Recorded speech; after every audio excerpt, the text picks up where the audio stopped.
नमस्कार, मैं सुनीता कथा मंथन में आप सबका स्वागत करती हूँ।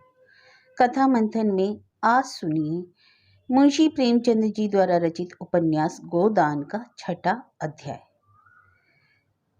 इसके पहले के अध्याय आपको हमारी प्लेलिस्ट से मिल जाएंगे, लिंक आपको आई बटन में मिल जाएगा। इसके अलावा प्रेमचंद जी की अन्य कहानियों का लिंक भी आपको आई बटन से मिल जाएगा। होरी से और न सुना गया। वह बीती बातों को बिसार कर अपने हृदय में स्नेह और सौहार्द भरे भाइयों के पास आया था। इस आघात ने उसके हृदय में एक छेद कर दिया और वह रस भाव उससे किसी तरह नहीं टिक रहा था। लत्थे और चितड़े ठूस कर अब उस प्रवाह को नहीं रोक सकता। जी में एक उबाल आया कि उसी क्षण इस आक्षेप का जवाब दे, लेकिन बात बढ़ जाने की भय से चुप रह गया। अगर उसकी नीयत साफ है तो कोई कुछ नहीं कर सकता। भगवान के सामने तो वह निर्दोष है।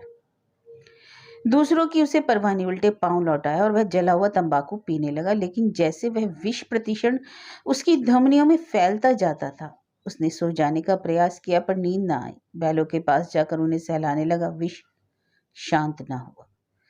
दूसरी चिल्लम भरी, लेकिन उसमें भी कुछ रस न था। विष ने जैसे चेतना को आक्रांत कर दिया हो। जैसे नशे में चेतना एकांगी हो जाती है, वैसे फैला हुआ पानी एक दिशा में बहकर बेगवान हो जाता है। वही मनोवृत्ति उसकी हो रही थी। उसी उन्माद की दशा में वह अंदर गया। अभी द्वार खुला हुआ था।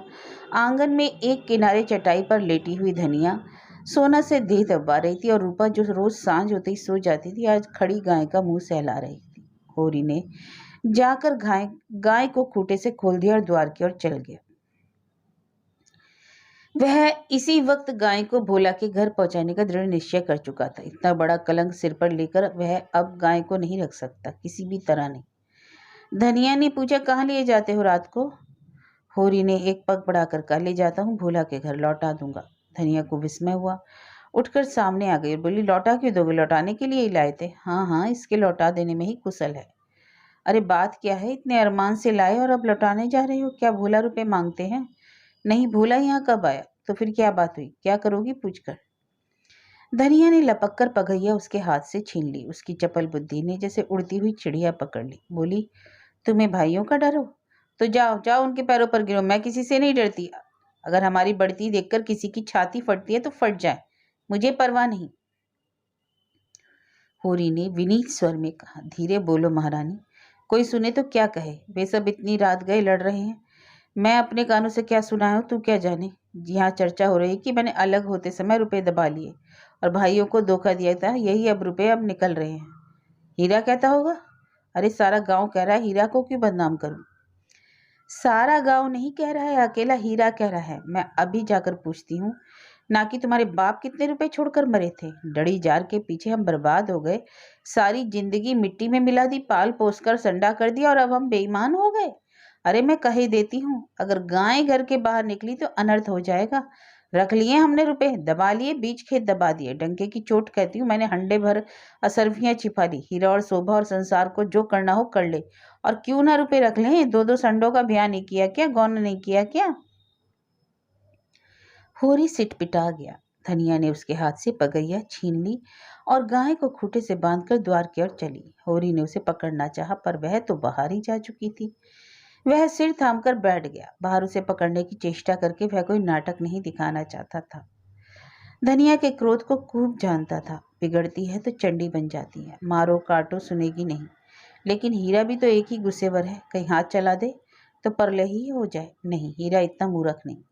मैंने कहाँ से कहाँ यह आग लगा दी। उसे अपने आप पर क्रोध आने लगा। बात मन में रख लेता तो क्यों यह टंटा खड़ा होता। सहसा धनिया का कर्कश स्वर कान में आया। हीरा की गरज भी सुन पड़ी। फिर पुन्नी की पैनी पीक भी कानों में चुभी। सहसा उसे गोबर की याद आई। बाहर लपक कर उसकी खाट को देखा। गोबर वहां ना था। गजब हो गया, गोबर भी वहां पहुंच गया। अब कुशल नहीं, उसका नया खून है, ना जाने क्या कर बैठे। लेकिन होरी वहां कैसे जाए? हीरा कहेगा, आप तो बोलते नहीं, जाकर इस डाइन को लड़ने के लिए भेज दिया। कोलाहल प्रतिशत प्रचंड होता जाता था। सारे गांव वाले जाग पड़ गए। मालूम होता है कहीं आग लग गई हो और लोग खाट से उठ उठकर बुझाने दौड़े जा रहे हैं। इतनी देर तक तो वह जब्त किए बैठा रहा। फिर ना रहा गया तो धनिया पर क्रोध है। वह क्यों लड़ने चली गई? अपने घर के आदमी ना जाने किसको क्या कहता है। जब तक कोई मुंह पर बात ना कहे यही समझना चाहिए कि उसने कुछ नहीं कहा। होरी की कृषक प्रकृति झगड़े से भागती थी।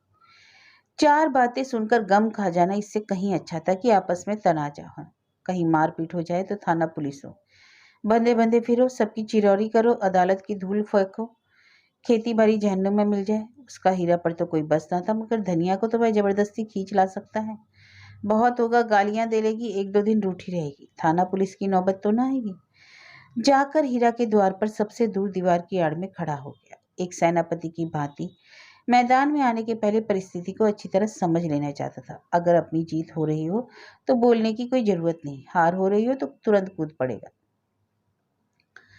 देखा तो वहां 50 आदमी जमा हो गए। पंडित दाता दिन, लाला पटेश्वरी, दोनों ठाकुर जो गांव के कर्ता धर्ता थे, सभी पहुंचे हुए। धनिया का पड़ला हल्का हो रहा था। उसकी उग्रता जनमत को उसके विरुद्ध किए देती थी। वह रणनीति में कुशल ना थी। क्रोध में ऐसी जली कटी सुना रही थी कि लोगों की सहानुभूति उससे दूर हो जाती थी। वह गरज रही थी, अरे तू हमें क्यों देख देख कर क्यों जलता है? हमें देखकर क्यों तेरी छाती फटती है? पाल पोस कर जवान कर दिया, यह उसका इनाम है। हमने ना पाला होता तो आज कहीं भीख मांगते होते, ईख की छां भी ना मिलती। होरी के ये शब्द जरूरत से ज्यादा कठोर जान पड़े। भाइयों का पालना पोसना तो उसका धर्म है। उनके हिस्से की जायदाद तो उसके हाथ में थी। कैसे ना पालता पोसता, दुनिया में कहीं मुंह दिखाने लायक रहता। हीरा ने जवाब दिया, हम किसी को कुछ नहीं जानते। तेरे घर में कुत्तों की तरह एक टुकड़ा खाते थे और दिन भर काम करते थे। जाना ही नहीं लड़कपन और जवानी कैसी होती है। दिन दिन भर सूखा गोबर बीना करते थे, उस पर तू बिना 10 गाली दिए रोटी ना देती थी। तेरे जैसी राक्षसनी के हाथ में पड़ गए, जिंदगी तलक हो गई। धनिया और भी तेज हुई, जबान संभाल नहीं तो जीभ खींच लूंगी, राक्षसनी होगी तेरी औरत। तू है किस फेर में? मूढ़ी काटे टुकड़े खोर, नमक हराम। दाता दीन ने टोका, इतने कटु वचन क्यों कहती है री धनिया? नारी का धर्म है कि गम खाए, वह तो उज्जट है, क्यों उसके मुंह लगती है? लाला पटेश्वरी पटवारी ने उसका समर्थन किया। बात का जवाब बात है, गाली नहीं। अरे तूने लड़कपन में उसे पाला पोसा, लेकिन यह क्यों भूल जाती कि उसकी जायदाद भी तेरे हाथ में थी? धनिया ने समझा सब के सब मिलकर मुझे नीचा दिखाना चाहते हैं। चौमुख लड़ाई लड़ने के लिए तैयार हो गई। अच्छा रहने दो लाला, मैं सबको पहचानती हूँ। इस गांव में रहते 20 साल हो गए, एक एक की नस नस पहचानती हूँ। मैं गाली दे रही हूँ, वह फूल बरसा रही हूँ, क्यों? दुलारी सहुआइन ने आग में घी डाला। बाकी बड़ी गाल दरज औरत है भाई, मर्द के मुंह लगती है। हीरा ही जैसा मर्द है कि इसका निभा होता है, दूसरा मर्द होता तो एक दिन में ना पड़ती। अगर हीरा इस समय जरा नरम हो जाता तो उसकी जीत हो जाती, लेकिन ये गालियां सुनकर आपे से बाहर हो गया। औरों को अपने पक्ष में देखकर कुछ और ज्यादा शेर हो गया। गला फाड़कर बोला, अरे चली जा मेरे द्वार से, नहीं तो जूतों से बात करूंगा, झोटा पकड़कर उखाड़ लूंगा। गाली देती है डाइन, बेटे का घमंड हो गया है। पासा पलट गया। होरी का खून खौल उठा, बारूद से जैसे चिंगारी पड़ गई। आगे आकर बोला, अच्छा बस बस, अब चुप हो जाओ हीरा, अब नहीं सुना जाता। मैं इस औरत को क्या कहूँ? जब मेरी पीठ में धूल लगती है तो इसी के कारण, ना जाने क्यों इसे चुप नहीं रहा जाता। अब चारों ओर से हीरा पर बौछार पड़ने लगी। दाता दीन ने निर्लज कहा, पटेश्वरी ने गुंडा बनाया, झिंगुर सिंह ने शैतान की उपाधि दी, दुलारी सहुआइन ने कपूत कहा। एक उद्दंड शब्द ने धनिया का पल्ला हल्का कर दिया, दूसरे उग्र शब्द ने हीरा को गच्चे में डाल दिया। उस पर होरी के संयत वाक्य ने रही सही कसर भी पूरा कर दी। हीरा संभल गया, सारा गांव उसके विरुद्ध हो गया। अब चुप रहने में ही उसकी कुशल है। क्रोध के नशे में इतना होश उसे बाकी था। धनिया का कलेजा दूना हो गया। होरी से बोली, सुन लो कान खोल के, भाइयों के लिए मरते हो। यह भाई है, ऐसे भाई के मुंह न देखे।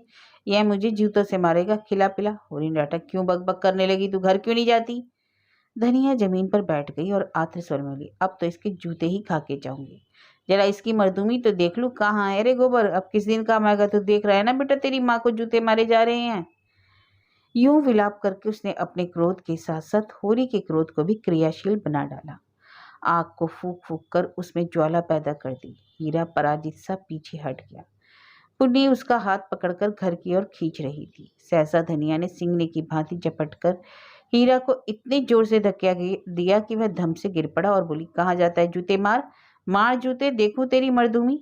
होरी ने दौड़कर उसका हाथ पकड़ लिया और घसीटता हुआ घर ले चला। उधर गोबर खाना खाकर अहिराने में जा पहुंचा। आज झुनिया से उसकी बहुत सी बातें हुई थी। जब वह गाय लेकर चला था तो झुनिया आधे रास्ते तक उसके साथ आई थी। गोबर अकेला गाय को कैसे ले जाता? अपरिचित व्यक्ति के साथ जाने में उसे आपत्ति होना स्वाभाविक था। कुछ दूर चलने के बाद झुनिया ने गोबर को मर्म भरी आंखों से देखकर कहा, अब तुम कहा हो कि यहाँ अब कभी फिर आओगे? एक दिन पहले तक गोबर कुमार था। गांव में जितनी युवतियां थीं वह या तो उसकी बहनें थीं या भाभियां। बहनों से तो कोई छेड़छाड़ हो ही क्या सकती थी। भाभियां अलबत्ता कभी कभी उसे ठिठौली किया करती थी, लेकिन वह केवल सरल विनोद होता था। उसकी दृष्टि में अभी उसके यौवन में केवल फूल लगे थे। जब तक फल ना लग जाए उस पर ढेले फेंकने व्यर्थ है। और किसी और से प्रोत्साहन ना पाकर उसका कौमार्य उसके गले से चिपटा हुआ था। झुनिया का वंचित मन, जिसे भाभीियों के व्यंग और हास विलास ने लोलुप बना दिया था, उसके कौमार्य पर ही ललचा उठा। और उस कुमार के में भी पत्ते खड़कते ही किसी सोए हुए शिकारी जानवर की तरह यौवन जाग उठा। गोवर ने आवरणहीन रसिकता के साथ कहा, अगर भिक्षुक को भीख मिलने की आशा हो तो वह दिन भर और रात भर दादा के द्वार पर खड़ा रहे। जुनिया ने कटाक्ष करके कहा, तो यह कहो ना तुम भी मतलब के यार हो। गोबर की धमनियों का रक्त प्रबल हो उठा। बोला, भूखा आदमी अगर हाथ फैलाए तो उसे क्षमा कर देना चाहिए। जुनिया और गहरे पानी में उतरी। भिक्षुक जब तक 10 द्वारे न जाए तो उसका पेट कैसे भरे?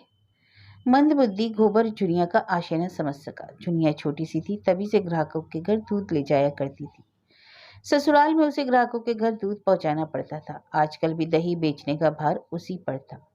उसे तरह तरह के मनुष्यों से साबिका पड़ चुका था। 2-4 रुपए उसके हाथ लग जाते थे। घड़ी भर के लिए मनोरंजन भी हो जाता था, मगर यह आनंद जैसे मंगनी की चीज हो। उसमें टिकाव ना था, समर्पण ना था, अधिकार ना था। वह ऐसा प्रेम चाहती थी जिसके लिए वह जिए और मरे, जिस पर वह अपने को समर्पित कर दे। वह केवल जुगनों की चमक नहीं थी, पक्का स्थायी प्रकाश चाहती थी। वह एक गृहस्थ की बालिका थी, जिसके गृहणित्व को रसिकों की लगावट बाजियों ने कुचल नहीं पाया था। गोबर ने कामना से उद्दीप्त मुख से कहा, भिक्षुक को एक ही द्वार पर भरपेट मिल जाए तो वो क्यों द्वार द्वार घूमे? जुनिया ने सदैव भाव से उसकी ओर ताका। कितना भूला है, कुछ समझता ही नहीं। भिक्षुक को एक द्वार पर भरपेट कहाँ मिलता है? उसे तो चुटकी ही मिलेगी। मेरे पास क्या है जुनिया? तुम्हारे पास कुछ नहीं है, मैं समझती हूँ। मेरे लिए तुम्हारे पास जो कुछ है वह बड़े बड़े लखपतियों के पास नहीं है। गोबर उसे चकित नेत्रों से देखने लगा। जुनिया ने फिर कहा, उसे जानते हो दाम क्या देना होगा? मेरा होकर रहना पड़ेगा। फिर किसी के सामने हाथ फैलाए देखूंगी तो घर से निकाल दूंगी। और गोबर को तो जैसे अंधेरे में टटोलते हुए इच्छित वस्तु मिल गई। एक विचित्र भय मिश्रित आनंद से उसका रोम रोम पुलकित हो उठा। लेकिन यह कैसे होगा? जुनिया को रख ले तो रखेली को लेकर भागना पड़ेगा। बिरादरी का झंझट जो है, सारा गांव कांव कांव करने लगेगा, सभी दुश्मन हो जाएंगे। अम्मा तो इसे घर में ना घुसने देगी, लेकिन जब स्त्री होकर यह नहीं डरती तो पुरुष होकर वह क्यों डरे? बहुत होगा तो लोग उसे अलग कर देंगे, वह अलग ही रहेगा। जुनिया जैसी औरत गांव में दूसरी कौन है? कितनी समझदारी की बातें करती है। क्या जानती नहीं कि मैं उसके जोग नहीं हूँ, फिर भी मुझसे प्रेम करती है, मेरी होने को राजी है। गांव वाले निकाल देंगे तो क्या संसार में दूसरा गांव नहीं? और गांव की छोड़े, माता दिन ने चमारिन बैठा ली तो किसी ने क्या कर लिया? दादा दिन दांत कटकटा कर रह गए। हाँ, माता दिन ने इतना जरूर किया कि अपना धर्म बचा लिया। अब भी बिना स्नान पूजा किए मुंह में पानी नहीं डालते। दोनों जून अपना भोजन आप पकाते हैं, और अब तो अलग भोजन भी नहीं पकाते। दाता दिन और वह साथ बैठकर खाते हैं। झिंगुर सिंह ने बामनी रख ली, उनका किसी ने क्या कर लिया? उनका जितना आदर मान तब था उतना आज है, बल्कि और बढ़ गया। पहले नौकरी खोजते फिरते थे, अब उसके रुपए से महाजन बन बैठे। ठकुराई का रौब तो था ही, महाजनी का रौब भी जम गया। मगर फिर ख्याल आया, कहीं जुनिया दिल लगी ना कर रही हो। पहले इसकी ओर से निश्चित हो जाना आवश्यक है। उसने पूछा, मन से कहती हो जुना कि खाली लालच दे रही हो? मैं तो तुम्हारा हो चुका, लेकिन तुम भी तो मेरी हो जाओगी। तुम मेरे हो चुके कैसे जानूं? तुम जान भी चाहो तो दे दो। जान देने का अर्थ समझते हो तो समझा दो। जान देने का अर्थ है साथ रहकर निभा करना। एक बार हाथ पकड़कर उम्र भर निभा रहना चाहिए, चाहे दुनिया कुछ कहे, चाहे माँ बाप भाई बहन घर द्वार सब कुछ छोड़ना पड़े। मुंह से जान देने वालों को बहुतों को देख चुकी, भौरों की भांति फूल का रस लेकर उड़ जाते हैं। गोबर के एक हाथ में गाय की पगहिया थी, दूसरे हाथ से उसने जुनिया का हाथ पकड़ लिया। जैसे बिजली के तार पर हाथ पड़ गया। सारी देह यौवन के पहले स्पर्श से कांप उठी। कितनी मुलायम गुदगुदी कोमल कलाई। जुनिया ने उसका हाथ नहीं हटाया, मानो इस स्पर्श के लिए उसके लिए कोई महत्व ही ना हो। फिर एक क्षण के बाद गंभीर भाव से बोली, आज तुमने मेरा हाथ पकड़ा है, याद रखना। खूब याद रखूंगा जुना, और मरते दम तक निभाऊंगा।